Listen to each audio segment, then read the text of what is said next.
사권 10장 5항입니다.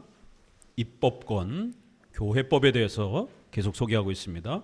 사람들과 교황들이 정한 법에 대한 양심의 입장, 하나님만이 입법자이시다. 5항, 사람들이 만든 법은 양심에 대해서 어떤 의미가 있는가? 우리 교회법, 교회법이 없는, 법이 없는 단체는 없습니다.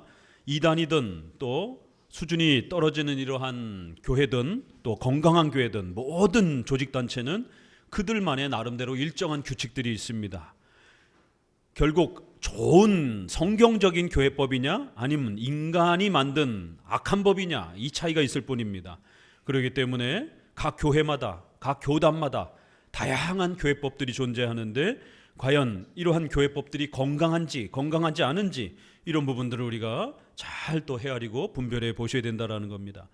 악한 법, 나쁜 법, 비성경적인 법은 성도들의 자유와 양심을 올가매고 파괴하는, 성도들의 신앙과 삶 전체를 붕괴시키는 무시무시한 또 위협이 된다는 겁니다. 그렇다고 해서 교회법을 다 집어던지고 나 혼자 무교회주의로 나 혼자 그저 신앙생활 하겠다라고 이렇게 또 생각하게 되면 울타리가 없어지게 되는, 또 그렇게 되면 사탄의 공격을 받으면서 수많은 또 어려움에 빠지게 됩니다. 악한 법으로 올가매는 거나 어떠한 보호 울타리도 없이 위험 속에 방치되어지는 자유의 극단적인 또 이런 생활이라든가 다 위험하다라는 겁니다. 특별히 이제 앞부분에서는 로마 카톨릭의 이런 악한 법, 잘못된 법, 비성경적인 법을 살펴보자라는 것이에요. 결국 그럴 때에 이런 악한 법들이 교회를 1000년 동안 어떻게 부패하게 만들었는가, 또 우리 성도들의 의식주와 신앙에 얼마나 폭력을 행사했는지, 이런 걸 보면 오늘 우리 시대에 세대주의, 한국은 이 종말론의 이러한 영향 때문에 유교와 일제시대에 이러한 큰 전란을 겪으면서 두 번이나 겪으면서 이 종말론에 대한 이러한 이단들이 많이 들어왔고 그중에 세대주의가 상당히 많이 영향을 끼쳤습니다. 그렇기 때문에 더더욱 이런 여호와 증인, 몰몬교, 이러한 신천지, 이러한 극단적 종말을 강조하는 내세 중심의 시한부 종말론, 이런 형태를 강조하는 이런 세대주의로 인해서 그들의 그 악독한 법이 한국 교회 안에, 성도들 안에 얼마나 큰 피해를 입혔는지를 또 로마 카톨릭과 견주해서 보는 겁니다. 여호와 증인들이 청년들에게 교리를 잘못 가르쳐서 멀쩡한 청년들이 군대 안 가고 살인하지 말라 이런 말씀을 잘못 적용해서 평생의 호적에 빨간 줄이 가서 공무원이라든가 훌륭한 직업도 못 갖고 이러한 큰 피해를 입힙니다. 성경 해석이 잘못되면 악한 교회법이 만들어지게 되고 결국 그들은 그게 마치 무슨 대단한 것처럼, 그래서 감옥에 가서 표시 하나, 별 하나 달고 와야 여호와 증인들은 집사도 되고 장로도 됩니다. 감옥 갔다 오지 않으면 신자로 취급을 안 합니다. 실제로 여호와 증인들 세계 속에서 그래요. 그 여호와 증인에서 장로 역할을 했던 사람이 개종을 하고 저와 함께 개혁주의를 스터디하는 그 그룹에 오셔가지고 이렇게 같이 나누기도 했습니다. 저희 그룹에 계신 목사님이 전도하다가 여호와 증인의 장로급에 해당이 되는, 신학위원회에 해당이 되는, 히브리어 헬라어도 참 잘하셔요. 3일째 전도하다가 은혜를 받고 개종을 했습니다. 여호와 증인은 일신론자들이기 때문에 3일체를 안 믿습니다. 오셔서 하는 얘기가 별 하나 달아야 직분자 생활을 한다라는 거예요. 감옥 갔다 오지 않은 그런 사람들은 아예 자격을 주지도 않는다라는 거예요. 그 요즘에 대체급 복무로 바뀌어가지고 걱정을 많이 하더라고요.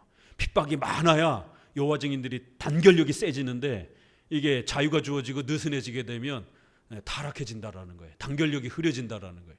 그래서 여호와 증인의 이러한 부분들이 단결력이 흐려지면서 오히려 자유가 주어지게 되면 여호와 증인의 성장세가 둔화된다라고 거꾸로 그렇게 걱정을 하더라고요.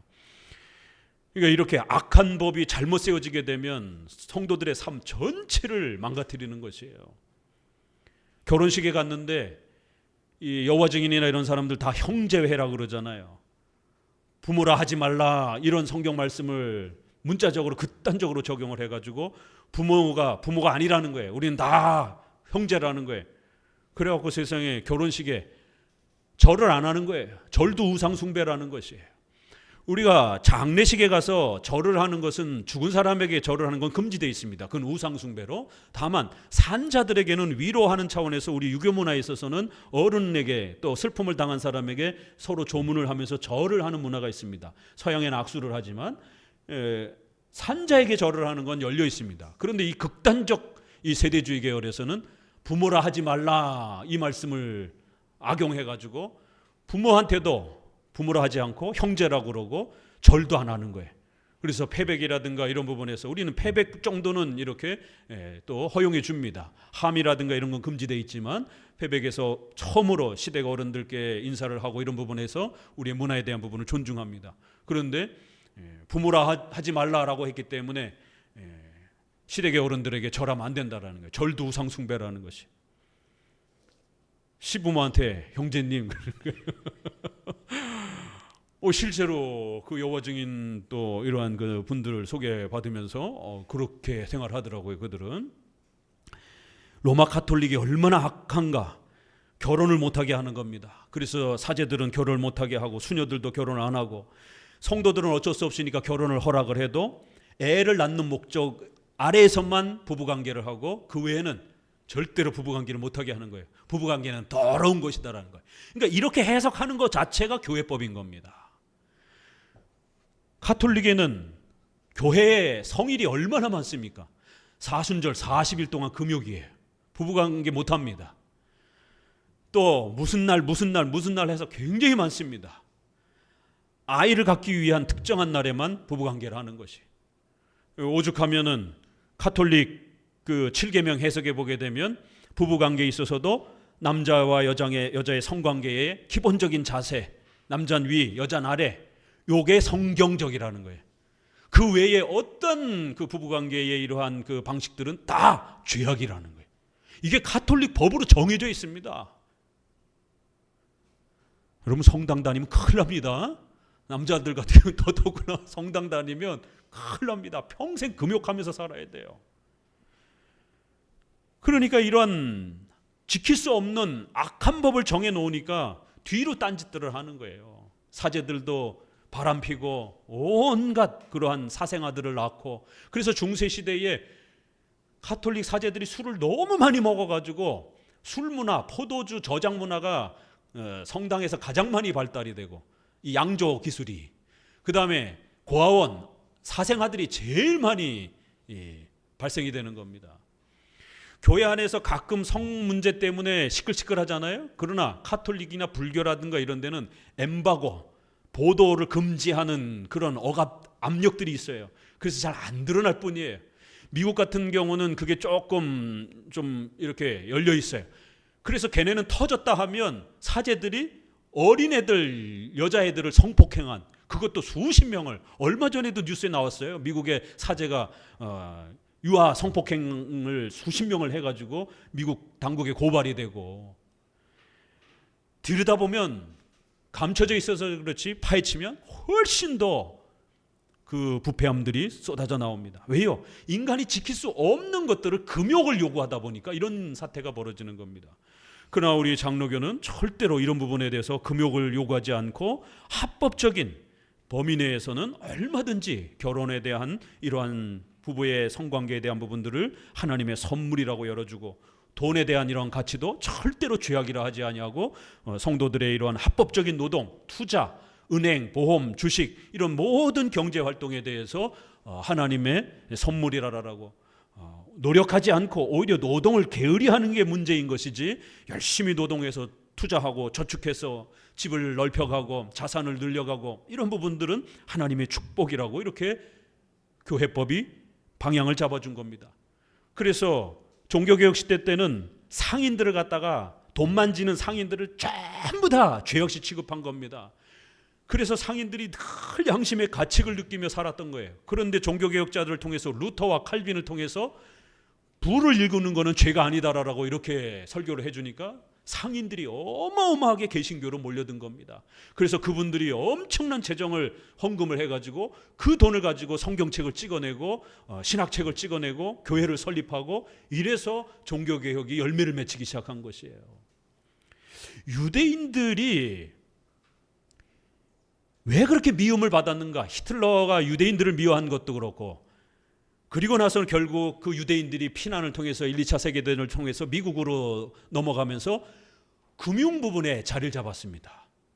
왜 그러냐면 이 돈 만지는 것, 은행, 돈, 이 마태가 세리잖아요. 세금 걷는 이 돈을 취급하는 이런 거를 1세기 당시도 제일 더러운 걸로 취급을 했어요. 우리 유교 문화 어때요? 어디 양반이 성에 대해서 아주 터부시 여기잖아요. 돈에 대해서 아유 대인배가 어디 돈을 가지고, 그러면서 뒤로는 돈 다 챙기는 것이, 겉으로는 돈에 대한 이런 부분에 대해서 아주 정죄를 하는 겁니다. 1세기 당시도 마태, 세리가 이렇게 돈을 취급하니까 아주 일반인보다 더 악독한 자로 취급받는 겁니다. 기독교인들도 중세시대에 성, 돈 이런 걸 죄악시 취급하니까 결국 어떤 일이 벌어졌느냐면 유대인들은 돈에 대해서 그렇게 죄악된 개념이 없어요. 그러니까 돈을 가지고 열심히 이자 이런 부분들을 장사를 했던 겁니다. 그러니까 돈을 버는 유대인들이 돈이 많아지는 것이에요. 그러니까 결국 영국이 1, 2차 세계대전 전쟁을 할 때 돈이 있어야 되잖아요. 그러니까 유대인들에게 돈을 꾸는 거예요. 돈을 빌려가지고 전쟁을 하고. 그러니까 결국 사람들의 눈에, 유럽 사람들의 눈에 유대인들은 아주 악독한 이 고리대금업자처럼 이렇게 미움의 대상이 된 겁니다.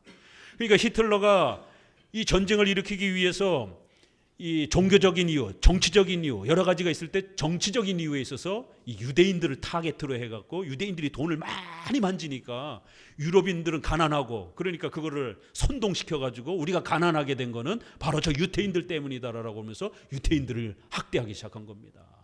그래서 그 유대인들이 돈과 금을 싸들고 피난을 하고 어디로 도망을 갔으면 미국으로 이민을 간 거예요. 아인슈타인부터 시작해서 이런 유명한 사람들이 전부 다 미국으로 도망을 간 겁니다. 그렇기 때문에 미국 그 조그만 나라가 갑자기 어마어마한 전 세계의 인류국가가 되기 시작한 거예요. 그러면서 그들은 늘 은행과 같은 이런 돈을 꿔주고 이자를 받고 이러한 그 자본을 늘 그쪽에 업무를 했기 때문에, 왜요? 일반 종교적 이러한 신앙을 갖고 있는 유럽 사람들은 돈은 신앙인이 더러운 것이다라고 하면서 돈 만지는 이런 사업은 멀리했던 겁니다.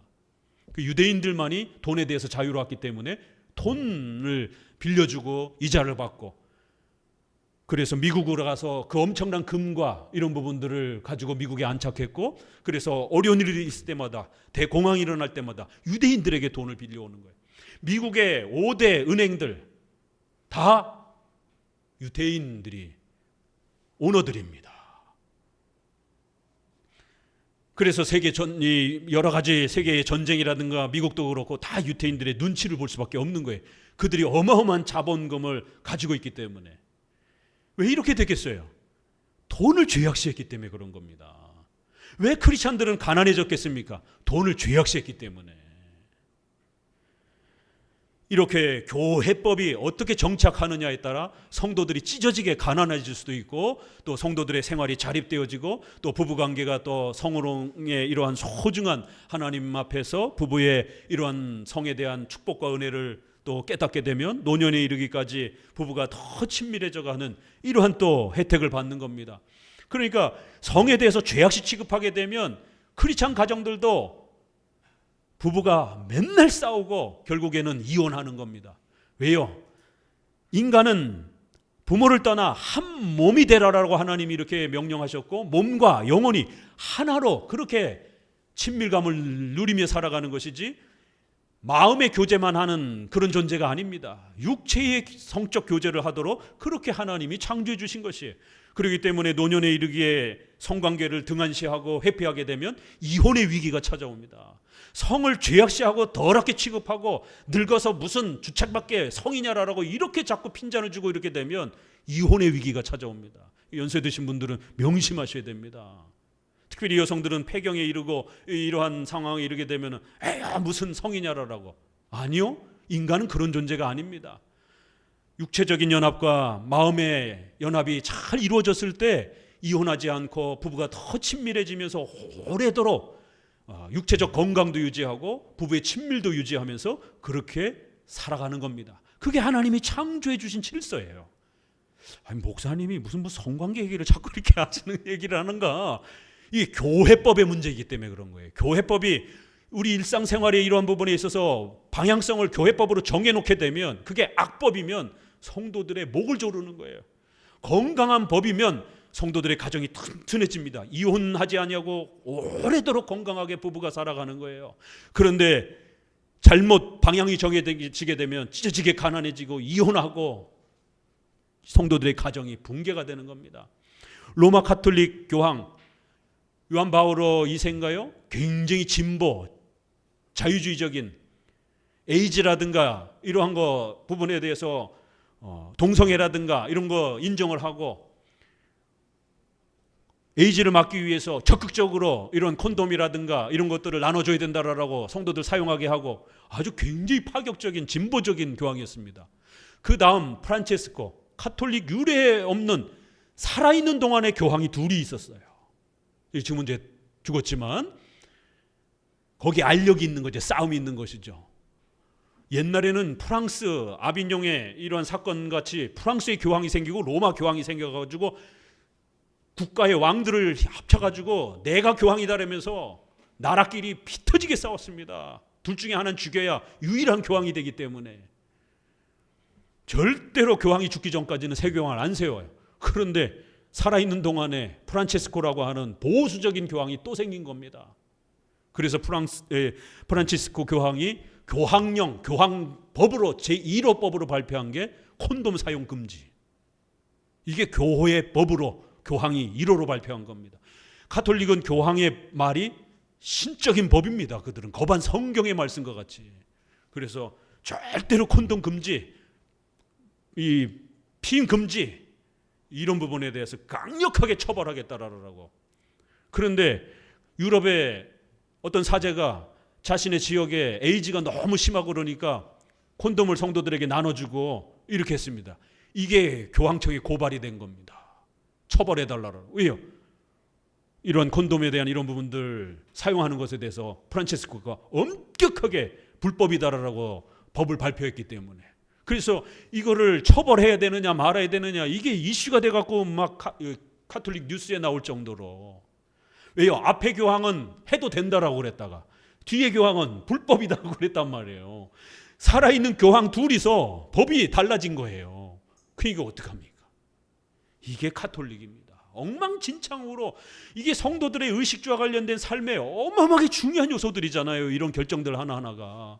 이런 거를 함부로 그렇게 교황 마음대로 지멋대로 그렇게 결정해 놓고는 또 다른 교황은 또 다르게 결정을 해놓으면 성도들은 어떻게 하라는 겁니까 그러면.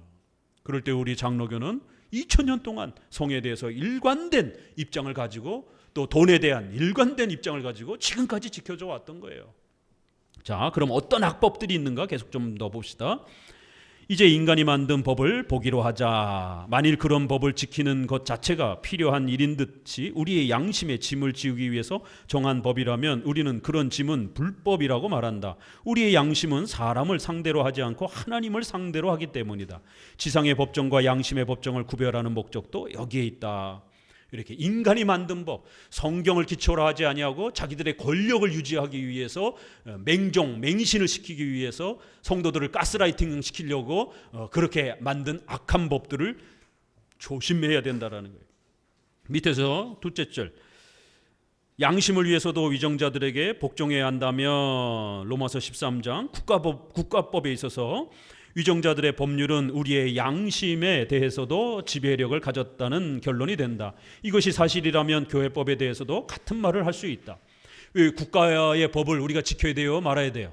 지켜야 됩니다. 교통법규 이런 부분들 지켜야 되지 않습니까? 그렇죠? 우리 크리스천이라도 대한민국에 살아가는 동안 4대 의무, 국방의 의무, 교육의 의무, 세무의 의무 이런 부분에 의무와 책임을 짊어지고 국가법도 지켜야 안전하게 대한민국 국민으로 살아갈 수가 있는 거예요. 그렇다면 당연히 신앙 공동체인 교회라고 하는 단체에 있어서도 그 교회와 조직의 교회 질서와 법을 지켜야 된다라는 겁니다. 여러분 마음대로 막 교회 생활을 해서는 안 된다라는 것이에요. 나는 대답한다. 우리는 먼저 유와 종을 구별해야 된다. 큰 개념과 작은 개념을 이렇게 한번 잘 구별해 보자라는 것이에요. 거기서부터 한 넷째 줄 아래 바울이 논의한 것은 하나님께서 위정자들을 임명하셨으므로 우리는 그들을 존중해야 한다는 것이다. 동시에 그는 위정자들이 제정한 법이 영혼의 내면적 통치에 적용된다고는 가르치지 않는다. 국가법은 외적인 질서를 명령하는 거예요. 그러나 만약 혹시라도 우리가 하나님을 믿고 섬기는 우리의 내면적인 이러한 신앙의 침해를 한다라면 우리는 반드시 저항해야 된다라는 거예요. 이렇게 큰 개념과 작은 개념이 있다라는 거예요, 법에는. 그래서 어떤 거는 외적인 부분들을 억제하는 그런 칼의 권세가 있고, 좀 더 신앙과 하나님에 대한 그러한 또 의무와 명령을 요구하는 또 내면적인 것이 또 이렇게 구별되기도 한다라는 거예요. 첫째, 둘째, 셋째 단락을 잘 보시고, 셋째 단락 밑 위에서 두 번째 줄 15번 돼 있는 두 번째 줄 아래 같이 읽어봅니다. 즉 위정자나 교회가 만든 인간의 법을 선하고 공정한 법인 때에 지켜야 하지만 그 자체로는 양심을 구속하지 않는다. 법을 지켜야 한다는 의무는 그 일반적인 목적에 관련된 것이지 명령하신 내용에 있는 것이 아니기 때문이다. 그래서 우리가 교통법규라든가 이런 일반적인 국가법은 지키지만 포괄적 차별금지법과 같이 이렇게 교회의 전도에 이러한 신앙의 자유를 억압하는 이러한 법, 악한 법에는 강력히 저항해야 됩니다. 아니 임금차별이라든가 장애인차별이라든가 인종차별이라든가 이런 건 당연히 우리가 수용해야 됩니다. 이거는 개별적 차별금지법이에요. 이건 여전히 있어요. 아직도 지금도 국가법에. 이건 우리도 인정합니다. 그런데 포괄적 차별금지법은 반대하는 거예요. 여기에다가 전도해가지고 남의 신앙을 침해해가지고 개종시키려는 거, 이것도 문제라는 거예요. 그러니까 하나도 빠짐없이 신앙이든 뭐든 전부 포괄해가지고 우리가 차별금지하는 거를 막자. 이렇게 민주당에서 발의를 한 겁니다. 그래서 포괄적 차별금지법이라는 거예요. 포괄적이라는 말에는 종교까지 포함시키자 이렇게 된 거예요. 여태까지는 장애인 차별금지, 인종차별, 동남아 사람이라든가 이런 거에 급여 차별하는 거, 이건 개별 주제이잖아요. 개별적 차별금지법으로 하면 되는 거예요. 지금 있어요. 이게 작동되고 있습니다. 그런데 왜 굳이 포괄적 차별금지법이라 해가지고 종교의 영역까지 끌어들여가지고 이제는 남의 종교를 침해하지 말라라고. 왜 종교의 자유를 침해하느냐? 전도하지 말라라고. 그렇기 때문에 노방에서 전도하는 것, 찬송하는 것, 식당에서 기도하는 것, 불신자가 볼 때 불쾌하다라는 거예요. 왜? 기독교인들이 기도하는 거 보니까. 자기들은 그런 종교 행위를 안 하는 것에 있고 싶다라는 거예요. 그러니까 기독교인들 밥 먹을 때 기도 못하게 하라는 거예요. 이게 포괄적 차별금지법입니다. 결국 교회를 타겟으로 하고 있는 겁니다. 포괄적이라는 말에는. 이런 악한 법에는 반드시 저항해야 되고, 또 그러한 세계관과 정치 이념을 가지고 있는 이러한 민주당의 이러한 정치적 행위에 대해서 크리스천들은 선거라든가 이런 부분에 있어서 힘을 실어주면 안 되는 겁니다. 정신 차리셔야 됩니다. 우리의 교회를 지키기 위해서 성도들이 깨어있지 아니하면 무지함 속에서도 동참하게 되는 거고, 선동을 당해서도 동참하게 되는 거고, 또 알고도 악의적으로 또 이렇게 참여하기도 하고, 다양한 이런 일들이 벌어지는 겁니다. 교회를 파괴하는 그 일을, 도끼로 교회를 찍는 일들을 자기 스스로 할 수 있는, 자기 발등을 찍는 그런 일을 자기 스스로 하게 되는 이런 일이 벌어지는 거예요. 6항, 교회는 양심을 속박하는 독립된 법을 정할 권리가 없다. 성경에 우리는 매여 있어야 되지, 성경을 벗어나서 마음대로 법을 정해서는 절대 안 된다는 거예요. 이 비슷한 얘기가 계속 반복이 됩니다. 223페이지 두 번째 단락 읽어봅니다. 위에서 다섯째 줄이요. 그들이 진정한 감독이라면, 이 점에서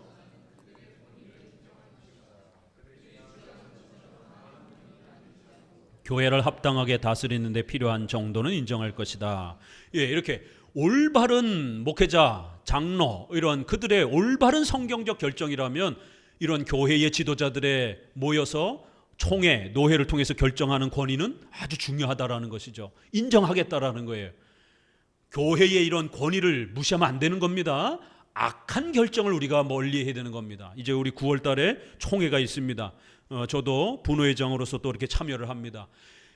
매년 총회가 일어날 때에 그 총회 때에 중요한 교회의 법들이 결정들이 납니다. 우리 위해서 기도해 주셔야 됩니다. 합동 측이 심각한 작년에 총회에 결정을 했잖아요. 여성 목사 안수는 반대하지만 여성 설교권, 강도권은 인정하겠다라고. 이게 말이에요, 장난이에요. 설교권이 곧 안수권이죠. 설교하는 그 권한이 제일 중요한 거예요. 기독교 강의 보게 되면 안수는 부차적인 면이라 안수를 해도 되고 안 해도 되고 목사를 세울 때 형편에 따라서 설교권을, 강도권을 허락해주는, 그래서 우리가 강도사님 이렇게 부르잖아요.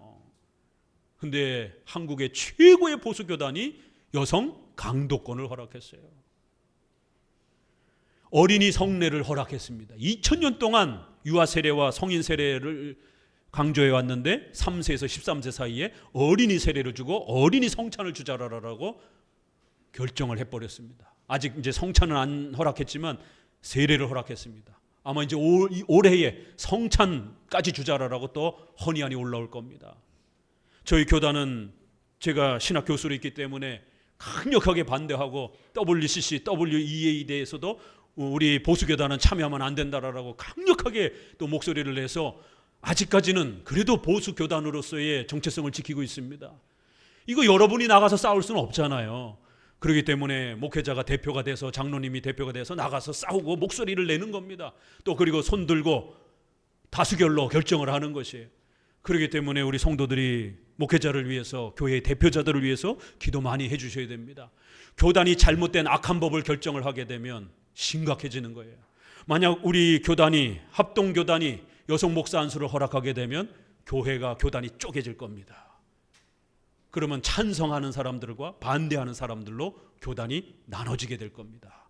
그러면 저는 2000년 동안 여성에게 목사 안수를 허락하지 않는 것이 성경적이다라고 이렇게 교회가 지켜왔기 때문에 그것이 훨씬 더 성경적이라고 지켜왔던 이 보수 신앙을 지키기 위해서 만약 저희 교단이 여성 목사를 허락한다라면 교단을 탈퇴해서 반대하는 그러한 교회들과 다시 교단을 합치고 만들 수밖에 없는 그런 피치 못할 상황이 발생이 됩니다. 미국 교회도 그랬습니다. 이렇게 가을 총회는 어떤 교회법이 결정이 되느냐가 우리의 신앙생활의 근간이 되는 이런 심각한 아주 중요한 또 이런 일들이 벌어지기 때문에 총회를 위해서 기도 많이 해주셔야 됩니다. 자, 또 쭉 오셔서 18번이라고 되어 있는데 그 밑에 한 두째 줄, 그렇게 하더라도 읽어봅니다. 나는 그들이 신자들을 지배하는 입법자로 임명되어 마음대로 신자들의 생활 규칙을 정할 수 있다든지 또는 그들이 결정한 규칙을 신자들에게 강요할 수 있다는 생각을 부정한다. 즉 나는 그들에게는 하나님의 말씀을 떠나서 자기들이 인출한 것을 의무적으로 지키라고 교회에 명령할 권리가 없다고 주장한다. 그래서 교단의 법이 크게 문제가 안 되면 약간의 좀 실수들은 우리가 인내하고 함께 지켜주는 거예요. 그렇지만 신앙의 본질에 해당이 된다라면 결단을 해야 되는 거예요. 저항해야 되는 겁니다. 악한 법을 총회가 만약에 결정했다 그러면 저항해야 되는 겁니다. 지금 합동 측에 속해 있는 각 교단 내 목사님, 장로님들은 강력하게 저항해야 되는 겁니다. 어떻게 어린이 성례를 허락할 수가 있느냐? 이건 말도 안 된다. 어린이 성례가 허락이 되면, 세례가 허락이 되면, 세례는 뭐예요?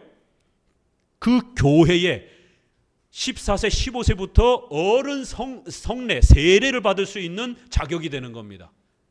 교회의 입교 등록의 자격을 얻게 되는 거예요.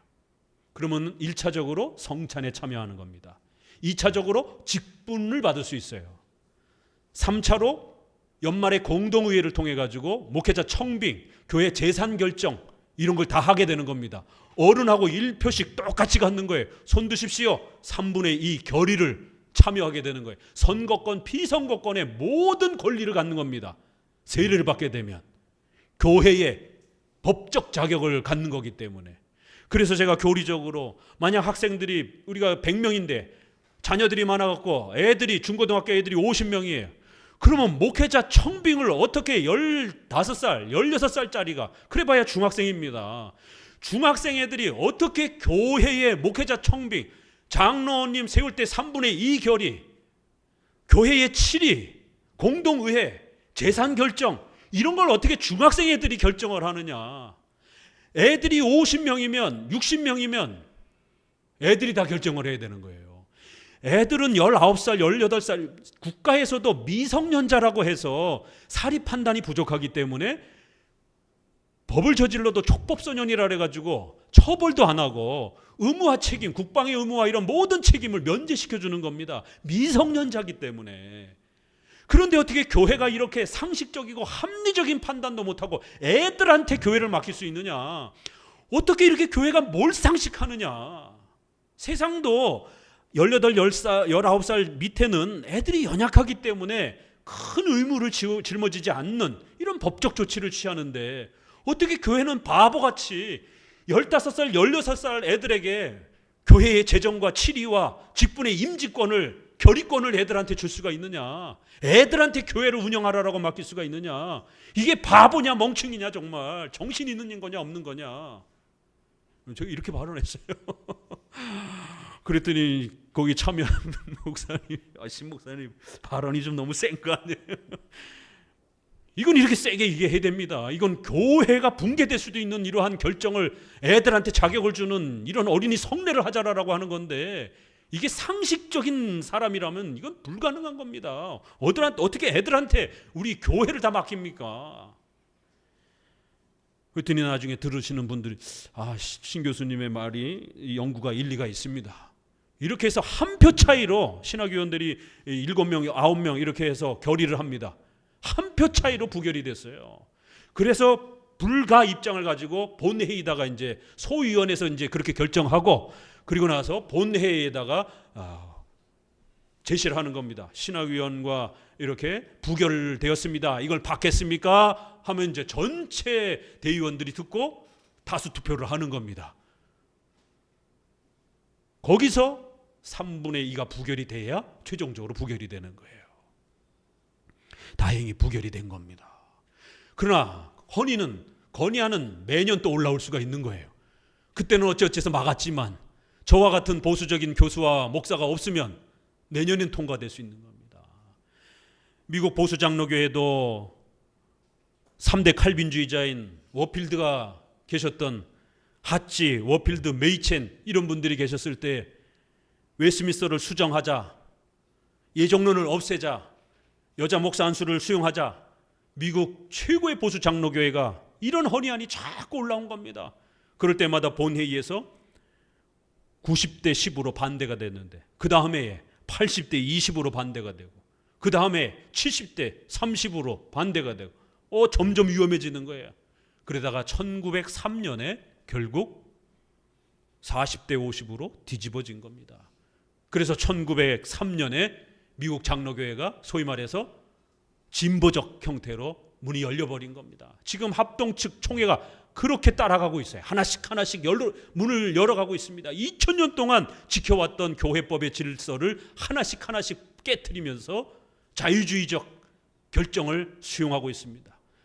미국의 PCUSA 가장 큰 장로교단이 결국 거기서 우리는 수용할 수 없다, 보수적인 신앙을 지켜가겠다라고 뛰쳐나오신 분이 메이첸, 반틸 이런 분들이 웨스민스터 신학교를 세우고 OPC, PCA 이런 보수 장로교단을 새로 만들기 시작한 겁니다. 오죽했으면 신학교 이름을 웨스민스터 신학교라고 지은 겁니다. 웨스민스터 신앙고백을 철저히 지켜가기 위해서. PCUSA 미국 최고의 큰 장로교단은 어떻게 되겠습니까? 여성 목사 안수 받아들이고 그 다음에 동성애 받아들이고 동성애 목사 받아들이고 난장판이 된 겁니다. 미국의 최고의 자유주의 교단이 돼버린 거예요. 지금 통합측 교단이 그렇게 지금 먼저 그렇게 간 겁니다. 그리고 지금 보수교단인 합동측도 하나씩 문이 깨지고 있어요. 적어도 보수교단이라고 했던 그 가치들이 하나씩 무너지고 지금 합동측 교회가 WEA 회장이 돼가지고 올해 개최하겠다라고 난리를 치잖아요. 그래도 보수적인 신앙을 가진 교수님과 목회자들이 합동측에 아직 남아있기 때문에 증경 총회장님들을 중심으로 해서 WEA는 이건 비성경적인 교회 연합운동이다. 우리 선조인 박형룡 목사님도 이건 신복음주의 활동이고 자유주의의 이러한 활동이다라고 강력히 반대했던 겁니다. 그래서 증경 총회장을 중심으로 해서 반대 성명서를 내고 지금 어마어마하게 피터지게 싸우고 있습니다. 이번 총회에 어떤 가타와 결정이 날 겁니다. 반대든지 아니면 참여하자라든지 한국교회 방향을 가늠하는 중요한 결의가 또 있습니다.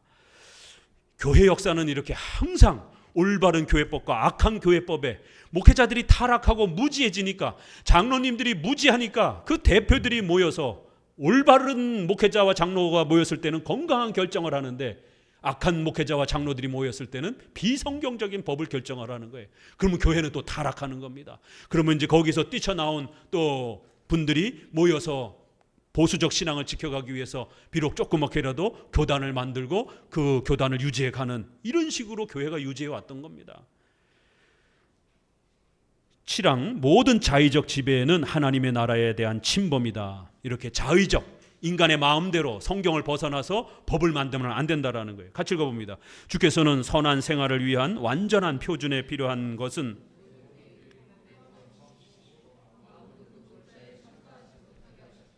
이렇게 하신 데에는 두 가지 이유가 있다. 첫째, 하나님께서는 우리가 그를 우리 생활의 주인과 인도자로 생각하기를 원하신다.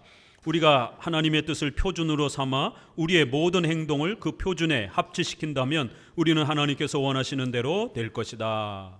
이렇게 완전한 표준은 뭐라고요? 성경이라는 거예요.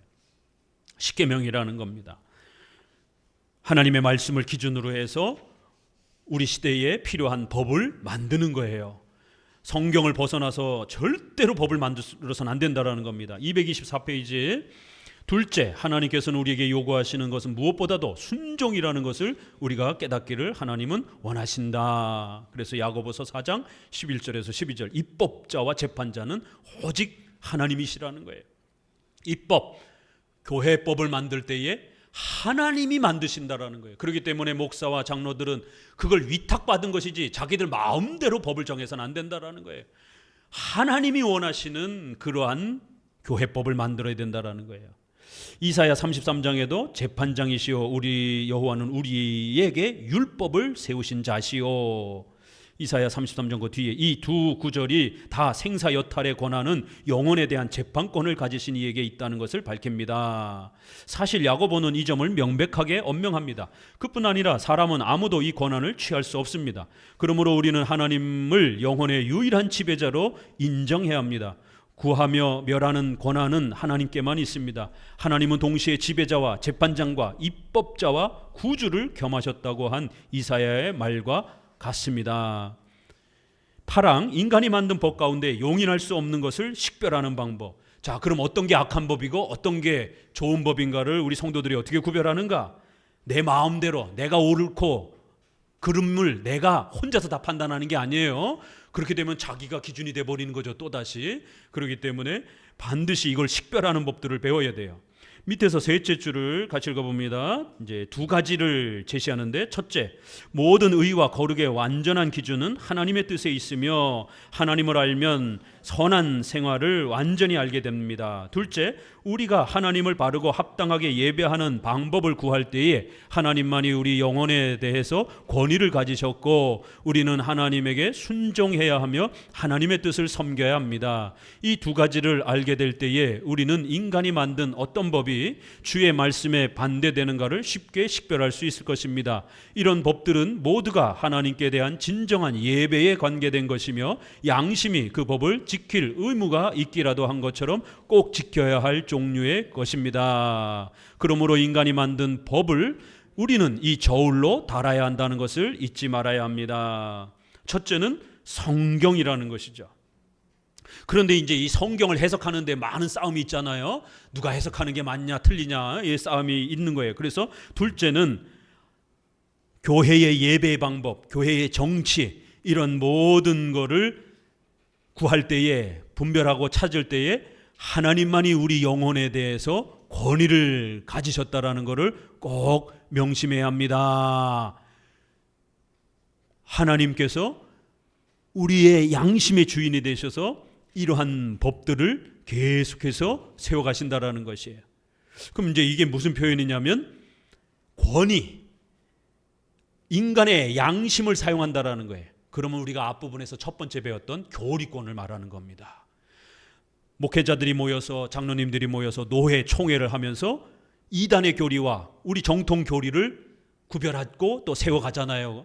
그러면 양심에 따라서 하나님이 주신 권위를 가지고 올바른 교리를 시대마다 또 신조와 교리문답을 통해서 확정하는 거예요. 그러면 그 교리에 기초해서 우리가 성경을 해석하고 하나님의 뜻이 무엇인지 또 헤아려서 교회법을 만드는 겁니다.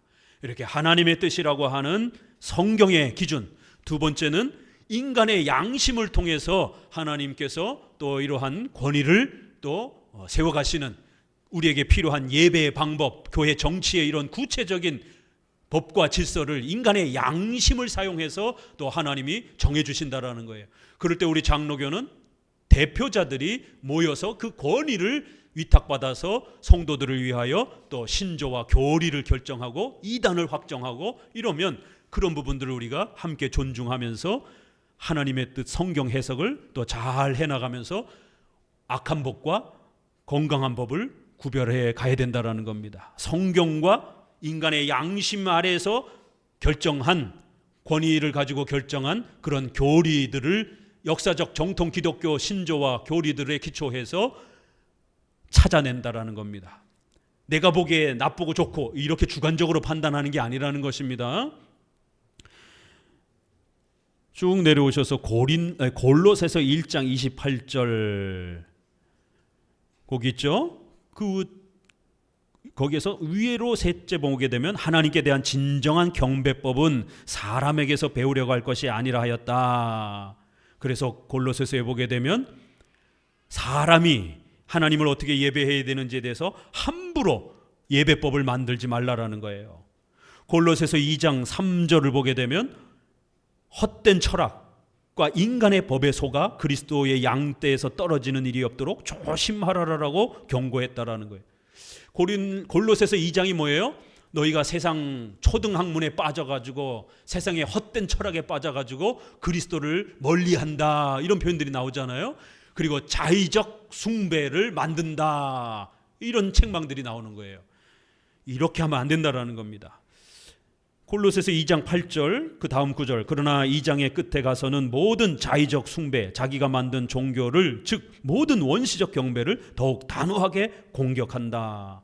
골로새서를 예를 드는 것이, 이렇게 아이들이 좋아한다라고 아이들 예배, 아이들 찬송, 청년들이 좋아한다라고 해서 락이라든가 뭐 헤비메탈이라든가 요즘에는 뭐 별 희한한 것까지 다 세상에 이러한 그 세상 유행가의 리듬을 다 받아들여 가지고 교회 안에서 세상 콘서트를 하는 거예요. 가사만 하나님으로 바꿨을 뿐이지 이게 도대체 콘서트인지 거룩한 예배인지 구별이 안 될 정도로 이런 식으로, 그러니까 청년들은 이 음악과 감성이 풍부하기 때문에 이 멜로디적 감성을 자극하는 또 이런 라임을 풍성하게 만들어서 이렇게 그 음의 감동에 빠져들게 하는 이러한 그 세상 음악에 교회가 그걸 다 끌어들여 가지고, 그러니 기독교 청년들도 막 들고 뛰고 노래하고 머리 흔들고, 세상 콘서트 보세요. 뭐 여름 축제라 해가지고 물 뿌리는 이러한 뭐 축제 보세요. 막 다 훌떡 벗고 막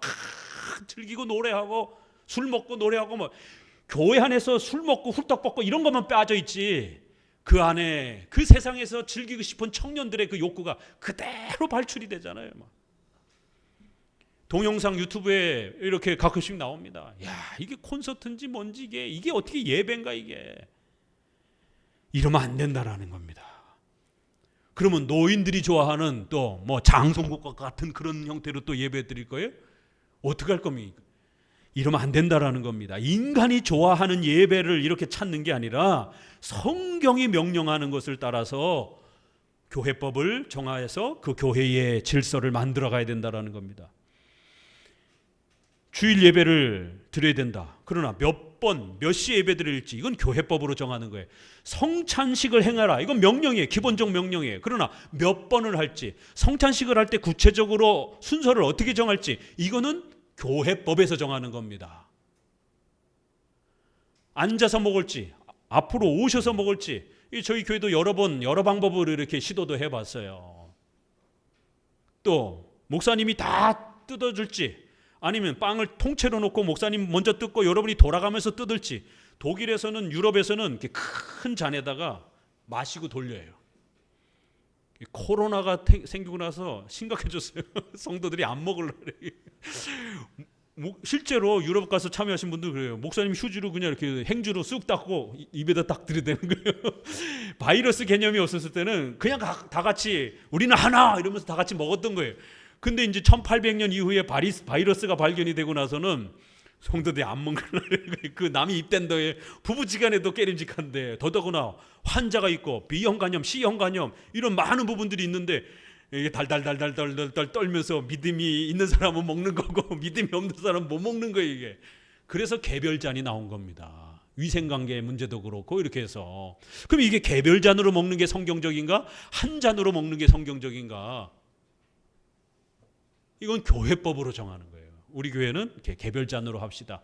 특별히 우리 또 산모라든가 이렇게 있을 때는 이렇게 그 포도주가 아니라 포도즙으로 좀 이렇게 고려하고 이런 배려가 있는 겁니다. 이건 교회법으로 정하는 거예요. 그러니까 이러한 부분에 있어서 이거를 악한 법으로 형태로 만들게 되면 큰일 난다라는 것이죠. 이거를 건강하게 성경적인 법으로 정해놓으면 또 훌륭한 거예요. 가톨릭은 예수님의 살과 피로 바뀌었기 때문에 이거를 이렇게 높이 떠받드는 거예요.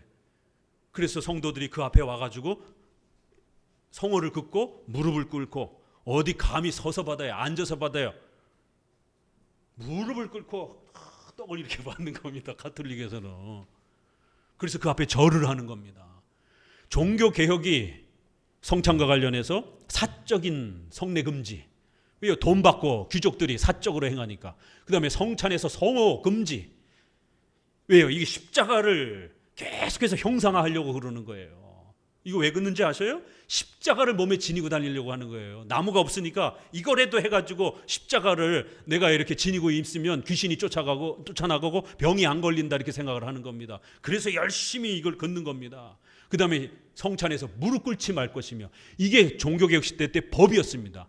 만약 성찬에서 무릎 꿇고 받거나 목회자가 이렇게 높이거나 이러면 징계받습니다. 누가 그걸 고발하면.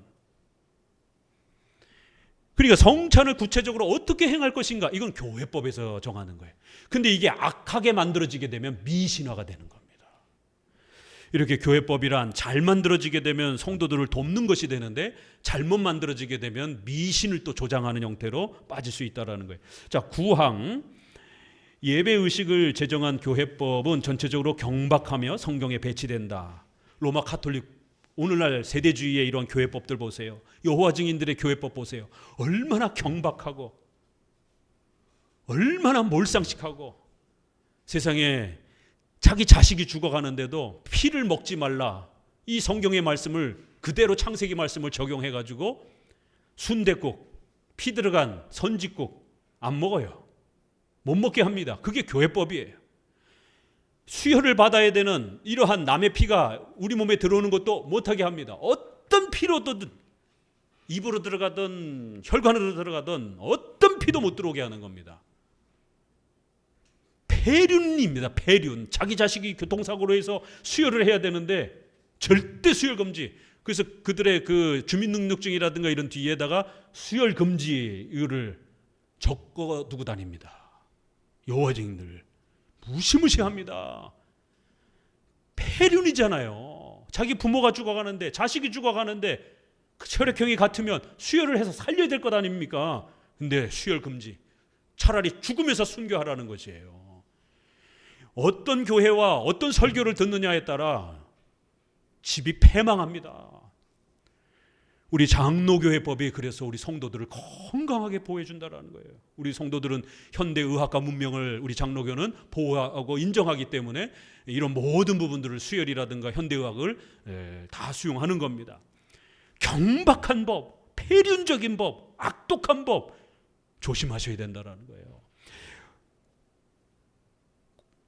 코로나 때 어떤 일이 벌어졌습니까? 백신 금지.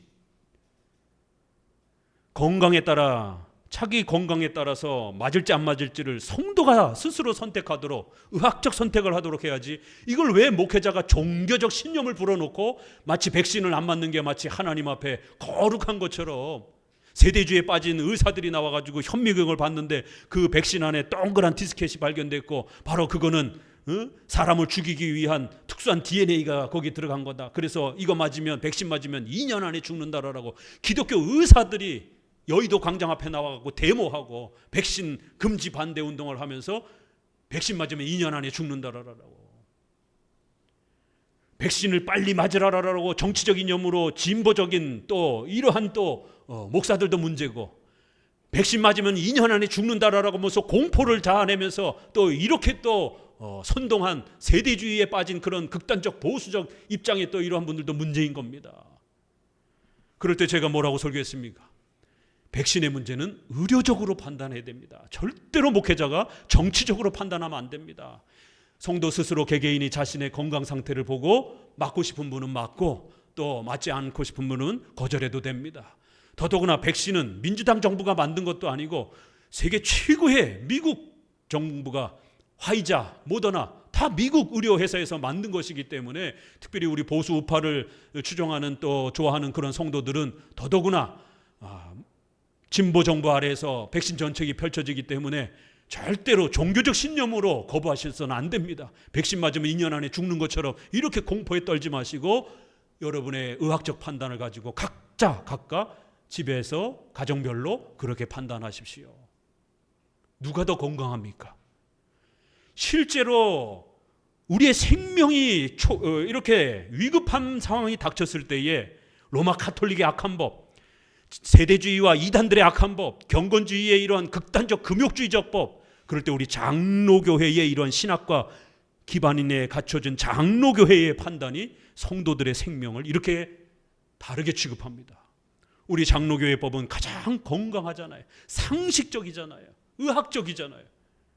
그런데 그때는 좌파 정부의 이러한 또 입장의 백신 정책을 극단적으로 옹호하는 그러한 좌파 목회자들이나 또 세대주의 이단의 또 이런 극단적 우에 빠져 있는 또 이러한 우파에 계신 분들이 백신에 대한 이런 종교적 신념으로 거부 운동을 펼치고 마치 백신 맞으면 지옥 간다라고 이렇게까지 막 선동을 하면서, 그럴 때 우리 장로교는 절대로 그렇게 하면 안 됩니다. 이런 의학적 문제라든가 성도들의 생명이 달린 더더구나 이런 문제들은 목회자가 함부로 성도들의 생명을 위협하거나 이렇게 종교적 신념을 거기다 불어넣어서 이신칭의를 가르치듯이, 이신칭의를 거부하면 우리가 지옥 가죠. 그러나 백신을 안 맞았다라고 해서 지옥 가고 안 가고 이렇게 접근하면 큰일 난다라는 것이.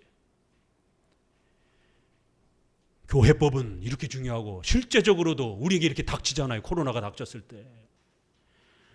자, 9항 이미 말한 원칙에 따라 가톨릭 교회의 교회법은 배격되어야 합니다. 셋째 줄부터 읽어봅니다. 우리는 교황과 그 앞잡이들이 교회의 무거운 짐을 지우는 소위 교회법은 유해하며 불경건한 것이라고 말합니다. 그러나 우리의 논적들은 그것을 거룩하며 구원에 유익하다고 하여 옹호합니다. 그런데 교회법에는 의식에 관한 것과 규율에 관한 것에 두 가지가 있습니다. 의식에 관한 것은 예배와 관련된 교회법이 있고요. 규율, 교회 정치와 질서에 관한 이런 부분들을 또 정하는 교회법 두 가지로 이렇게 나눠진다라는 거예요. 밑에서 다섯째 줄, 특히 그들이 세상 초등 학문에 따라 하나님을 예배하라고 사람들에게 명령하는 것을 바울은 그리스도에 대한 배반이라고 하곤 했다. 로마 가톨릭이 미사를 드리러 가면 여러분 성당에 어떻게 들어가는지 아세요? 앞에 성모 마리아 상이 있어요. 그 앞에 촛불 켜놓고 그 앞에 가서 먼저 기도하고. 왜냐하면 예수님을 믿어야 구원받는다, 여기까지는 얘기를 해요. 그러나 예수님께로 가기에는 너무 힘들다라는 거예요. 그러니까 교황과 마리아의 중보를 받아야 된다라는 거예요. 그래서 마리아 무음설, 원죄가 없다라는 거예요. 마리아 중보설, 마리아가 중보해줘야 우리가 구원받는다라는 거예요. 마리아 승천설, 마리아도 승천했다라는 거예요. 2013년 이 WCC가 10차 총회가 한국에서 열렸고 그 다음에 2014년에 교황이 방문했습니다. 8월 14일인가요? 15일 날 광화문에서 행사를 했고 14일인가 대구 어디에선가 마리아 승모 승천 대축일 미사를 8월 14일 날 집행을 했습니다. 그리고 가톨릭 200년 역사상 127명인가 8명인가를 시목식 성인 확정을 해준 거예요.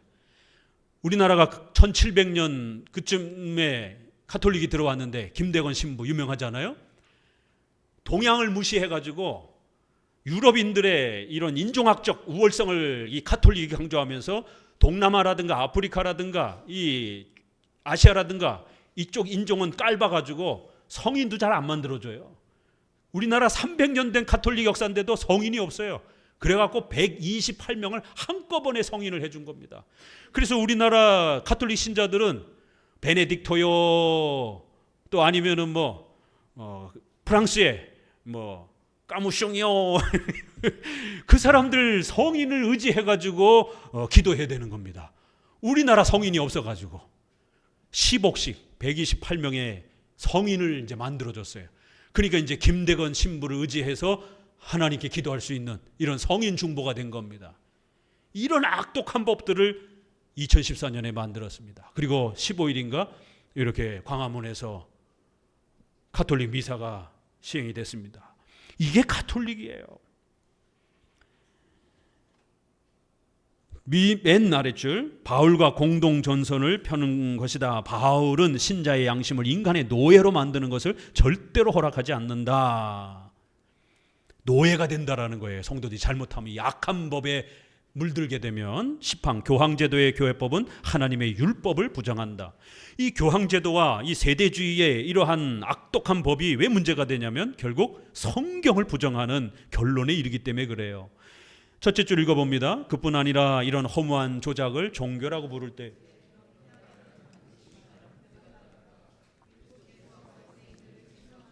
이 일 때문이었다. 즉 그들은 그들의 유전을 위해서 하나님의 계명을 폐기한다라고 하셨다. 이 1세기의 당시도 보면 마태복음 15장에 바리새인들 사두개인들과 싸우는 장면이 얼마나 많습니까? 바리새인들 사두개인들이 누구예요? 종교 지도자입니다. 그 시대에 최고의 종교 지도자예요. 그들을 향해서 예수님이 너희가 성경도 모르고 하나님도 모른다라는 거예요. 오늘날 목사들 신학자들을 향해서 너희가 성경도 모르고 하나님도 모른다라는 거예요. 어떻게 성경을 그딴 식으로 해석하느냐라고 이렇게 책망하는 겁니다. 오늘날 자유주의 목사들이 세상의 구원을 남북 통일이라는 거예요. 사회정의, 인권이 구원이라는 거예요.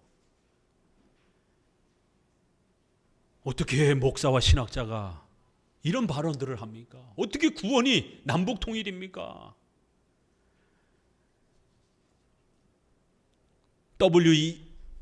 WEAWCC의 이러한 활동들이 바로 사회정의, 인권 이런 것들을 가장 중요한 기독교의 선교의 본질처럼 이렇게 주장을 하는 겁니다. 그래서 남북 통일 문제에 대해서 WEA 총무가 북한에도 갔다 오고 우리나라에도 와가지고는 사회정의와 인권을 회복하기 위해서 이런 입장 발표를 하고, 아니 정말 인권, 북한 인권을 이야기하려면 김정은의 그 폭력과 억압을 비판해야지 북한에 가가지고 북한의 정권을 옹호하면서, 옹호 안 하면 WEA 사람들이 거기나 들어나가겠어요? 들어가가지고 북한 교회 앞에서 사진 찍고, 그래서 북한 교회도 아주 훌륭하게 잘 유지되고 있다. 그러니까 북한의 이러한 사회정의 인권이 잘 확립되기를 바란다. 이래놓고는 또 우리나라에 와가지고는 북쪽 남쪽 이렇게 다 왔다 갔다 하면서 사회정의와 인권이 가장 중요한 교회의 이러한 사명이 되도록 우리는 최선을 다할 것이다. 이게 하나님이 축복해 주시는 구원의 복이다. 이런 식으로 떠들어대고, 이건 목사가 아닌 겁니다. 이게 죄사함과 하나님의 자녀가 되는 이 신칭의를 가르치는 게 복음이지, 구원이지. 이 바리새인들 사두개인들과 얼마나 싸웁니까? 너희들의 그 유전, 너희들의 전통을 만들어 놓고 하나님의 계명을 망가뜨린다라는 거예요. 중간쯤에 오셔서 모든 약속을 어긴 것보다 맹세한 순례를 하지 않는 것이 더 악하다고 하고, 또 이렇게 성자의 날에 정직한 일에 의해 손을 움직이는 것이 어떤 가장 악한 죄악을 열심히 지은 것보다 성자의 날에 정직한 일을 위해 손을 움직이는 것이 더 큰 죄라고 이렇게 말한다는 거예요. 일반 죄악보다 성인의 날에 일을 했다라고, 그게 더 큰 죄악이라는 거예요. 사제가 1000번 간음죄를 지은 것보다 한 사람을 상대로 합법적인 결혼을 하는 게 더 악한 일이라고, 이렇게 자기들은 뒤로 간통하면서 부부의 합법적인 결혼을 안 하는 거부하는 게 마치 더 옳은 것처럼 어떻게 이렇게 비교할 수가 있느냐라는 거예요. 계속 가톨릭의 이 악법들을 비판하는 거예요. 모든 약속을 어긴 것보다 성지순례를 하지 않는 게 더 큰 죄악인 것처럼, 그래 놓고는 일상생활에서는 밥 먹듯이 약속을 어기고, 가난한 사람의 공경을 돌보지 않는 것보다 교회를 괴상하고 무익한 장식으로 화려하게 꾸미는데 낭비하지 않는 것이 더 큰 죄가 된다라고. 가톨릭 교회에 꾸며놓은 거 보세요. 얼마나 화려한가. 그게 다 돈입니다. 스테인드 글라스 이거 굉장히 비쌉니다. 이게 파이프 오르간, 그 파이프가 하나하나당 돈이에요. 수억씩 됩니다. 파이프가 얼마나 숫자가 늘느냐에 따라 그 소리가 굉장히 장엄하죠. 수억 수십억 돼요. 근데 왜 그걸 교회가 따라 하느냐 말이에요. 그냥 이렇게 간단하게 아무것도 없으면 안 됩니까? 그냥 이렇게 피아노 하나 이렇게 간단하게 악기를 사용하면 어디가 덧납니까?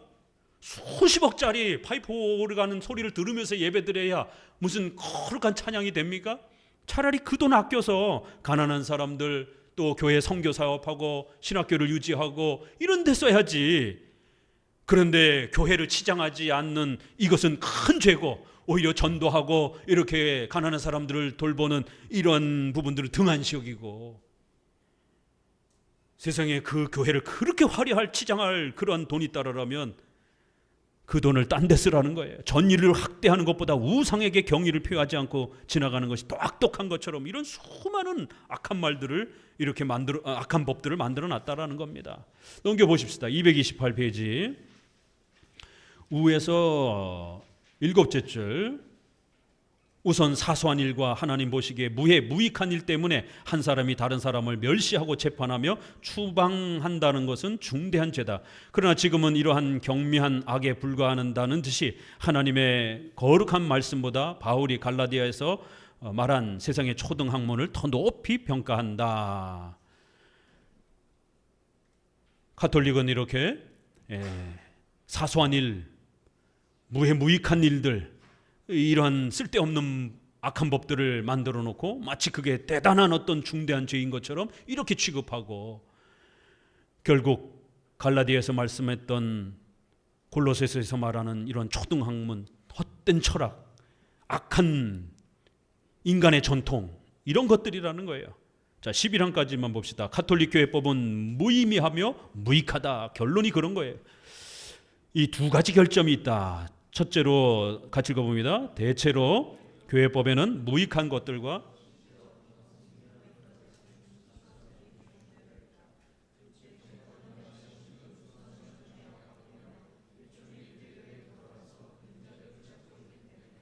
그리스도에 도달하지 못한다. 가톨릭의 이 악한 법이 어떤 성격이 있다고요? 첫 번째, 무익한 것들, 미련한 것이다라는 거예요. 덕스럽지 않다라는 거예요. 너무 극단적인 금욕주의 형태의 법들이 너무 많다라는 겁니다. 오늘 우리 한국교회 안에 이런 지나친 금욕주의적인 이런 법들이 있습니다. 조심하셔야 돼요.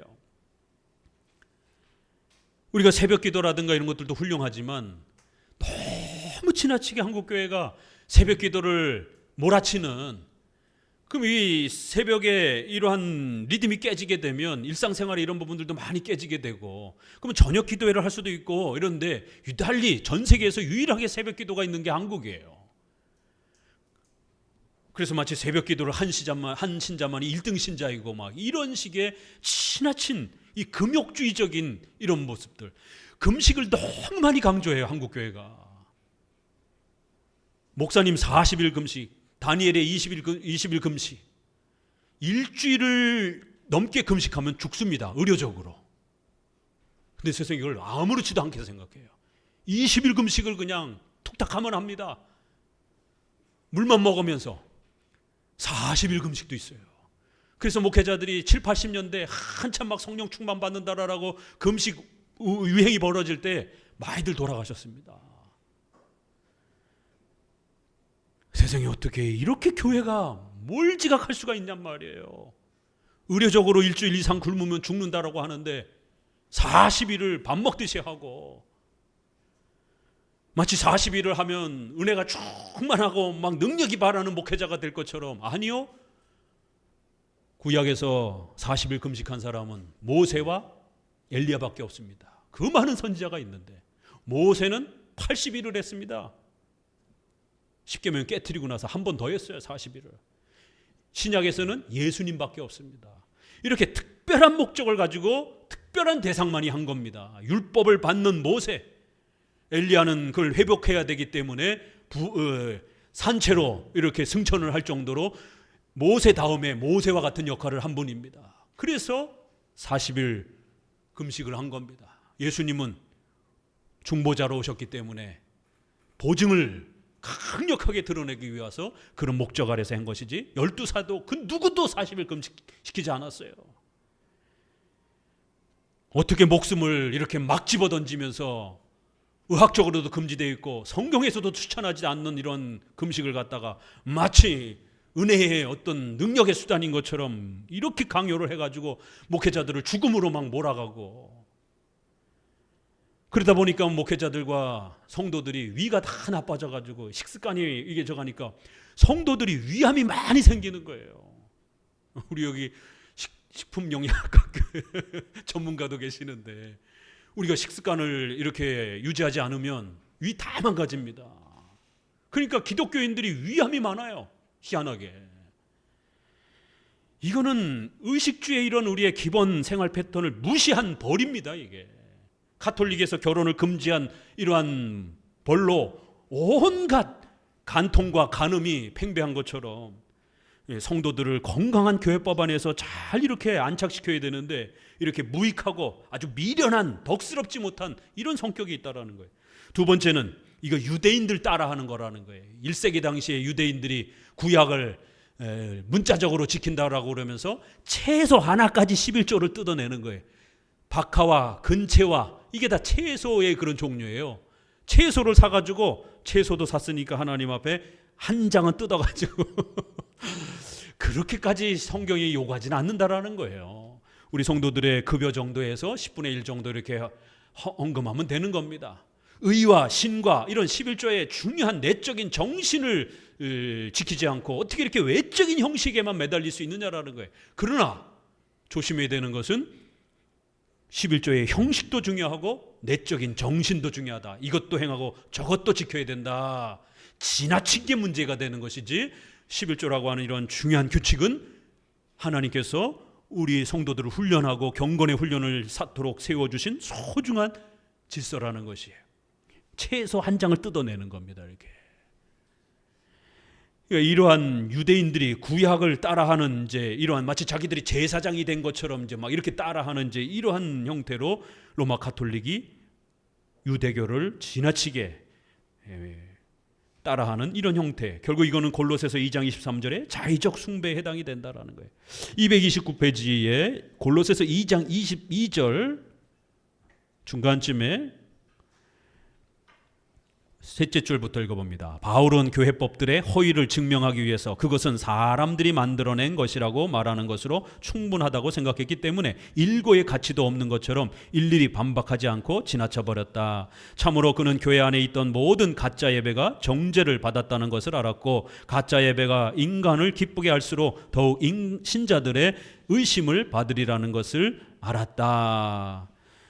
쭉 내려오셔서 밑에서 둘째 줄, 원래 신자들을 위한다는 구실로 이 유전들을 무지한 사람들에게 권한 것이었기 때문이다. 이렇게 신자들을 위한다는 구실로 어리석은 이 무지한 성도들을 그렇게 맹신하도록 그렇게 가톨릭이 악한 법을 만들어서 자기들의 권력을 유지했다라는 겁니다. 오늘 가톨릭의 악독한 법에 어떤 종류의 어떤 형태들이 있는지, 또 이런 법들이 오늘날 특별히 이런 세대주의자들에 의해서 극단적인 이런 형태로 또 어떻게 한국 교회 안에 영향을 끼치고 있는지 또 우리가 돌아보면서 우리 안에 성경적인 교회법을 지키고 찾아가기 위해서 부단히 이런 또 분별을 또 해 나가셔야 되는 겁니다. 기도합니다.